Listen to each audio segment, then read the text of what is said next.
Morning, Internet. It is I, Zane, and I'm here to talk about things that are perceivably broken in DaggerHeart.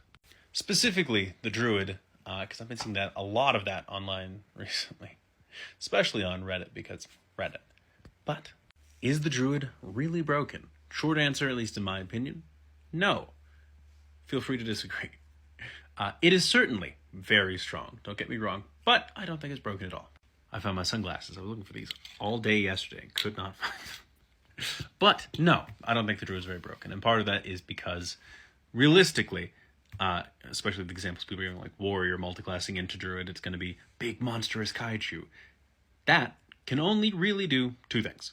And that is either be really good at doing a lot of DPS on one person, and of course other people, but generally one target at a time, or big AoE kaiju that can hit a lot of people around it. And there's two really simple things to deal with that. Which, on a side note, there's two books. I think one of them was originally written for D&D specifically, but it's like Flee Mortals Flee, and then These Monsters Have Brains or something. Both are essentially tactic books that I think were made with D&D in mind, but tactic can be applied to pretty much everything. And some very simple tactics. As someone who has studied a lot of war history, I understand that simple may be relative. But first thing is for singular DPS kind of combatant, things that's really focused on one enemy at a time. Have bodyguards, whether that be like defenders or bruisers that block movement, or can actually just stay there and absorb the damage themselves by using a reaction, marking stress, or whatever, and like taking the hit themselves.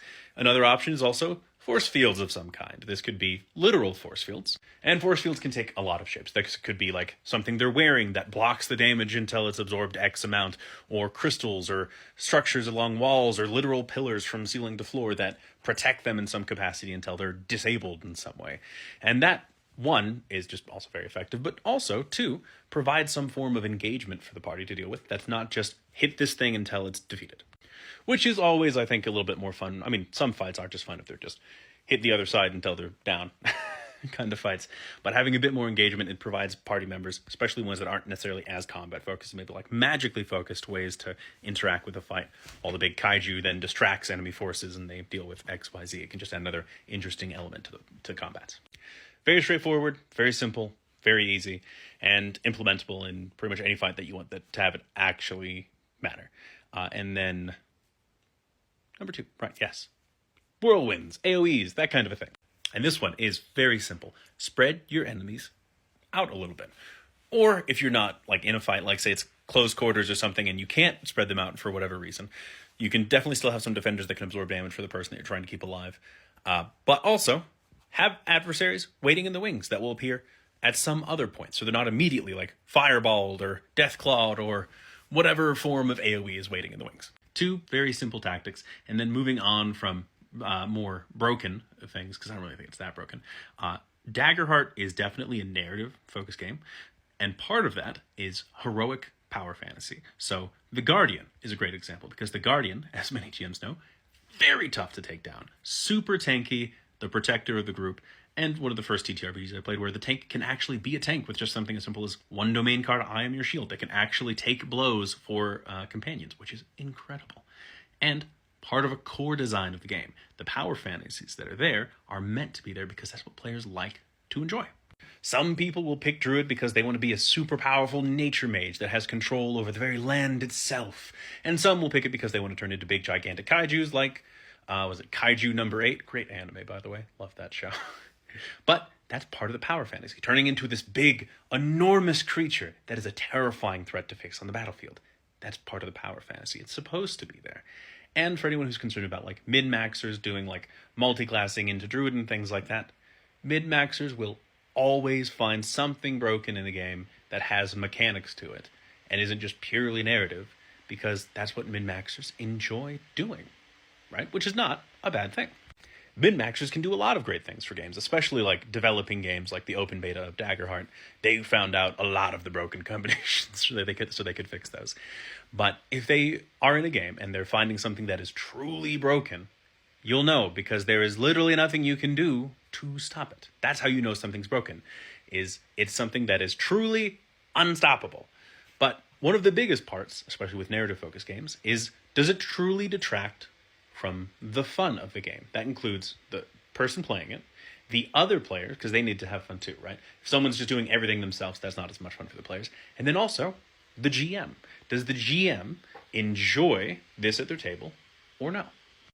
Right? If everyone's having fun, then it doesn't really matter if it's broken because everyone's having fun. Some GMs aren't going to care if the Druid is monstrously broken, even though it isn't. Right? Because they're like, yes, my player's going to be really cool. And then I can pick really cool epic things for the Druid to focus on and then build something else for the rest of the group to deal with, right? Like Druid turns into Kaiju. I can introduce a different Kaiju and now they're Kaiju fighting each other, which is super cool and epic and fun. But DaggerHeart is also more than just a combat game, and this gets into things that I think are honestly probably a little bit more broken than like the Druid, because the Druid is very powerful in combat specifically. Now they have some other things that they're very good at, of course, because DaggerHeart is very well rounded. It's what all the classes can do as long as you build into it, of like having utility outside of just fighting things. But something that I think is a little bit more on the stronger side for sure, definitely leaning more towards broken than Druid, is any class multi-classing into something like Bard, because they did the Bard so good in DaggerHeart. It is very powerful, but it's a very powerful support class. Unless, of course, you're something like a Guardian, Warrior, anything with a Bone Domain. I think the Seraph, actually, I don't know if the Seraph uses a lot of stress anymore. They might have been mostly Hope now because of the changes to the Bread SF. I've not finished reading the final rules yet. I've gotten through a lot of them, but I don't remember the Seraph that well. Anyways, multiclassing into Bard for just the rally dice alone is incredibly powerful. Once the session is already really strong, if you're not getting a lot of long rest in for whatever reason. But the ability that it adds not just to like damage rolls and action rolls, one of the key things it does is it can remove stress. And that is a huge mechanic because stress can be a very powerful resource, especially depending on the class. And I know I plan on playing a Guardian. Originally I didn't plan on it, but has been made more of like a commander, and commanding presence is one of the experience recently. And I was thinking, this could be cool. Multi-class into Bard. It also is kind of inspired by an NPC that the group from a different campaign has traveled with that was kind of like a Guardian, but had like very presence-based abilities. And I really enjoyed that. Like the tank that has, not just a silver tongue, but is just a comforting presence to be around and helps inspire those around them. And I was like, that would be cool to play. And now I'll probably be doing that. And then I was thinking, wow, this seems incredibly powerful. Because it will make things like I am your shield and then other stress-based abilities. Because there are a lot of stress-based blade cards, which I look forward to using. But just the ability to, at level 5, take Bard, no downsides, and have a D8, so to potentially clear 8 stress, which could be 1 stress, of course. But that feels way more powerful to me than someone multiclassing into Druid and becoming a big Kaiju. And of course, there's different other multiclass combinations that are also very powerful. Which that was kind of a side tangent. But all that to say, Druid's not that broken. DaggerHeart is built around a narrative gameplay, so you're probably not going to have a ton of min-maxers. And if you do, they're just playing into the power fantasy aspect of it, which is the third part. Power fantasy. The game is designed around the classes being powerful and having their cool, epic abilities and moments that really let the player feel like they're stepping into the fantasy of what we're trying to do. And most of the things that are a bit more towards the broken sides just take some simple tactics, which might take some study. Simple tactics does not mean everyone knows it. We don't know what we haven't learned yet, because we're human. And we are one of the few things that don't know things until we learn things, which is both interesting and annoying at times.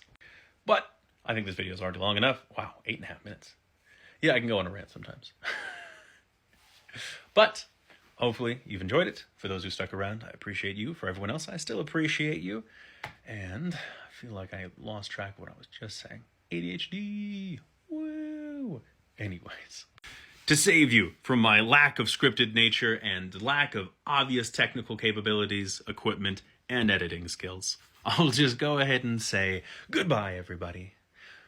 And remember, my friends, an adventure lies ahead, and tip a cap. Oh, God. And tip a cap to your server.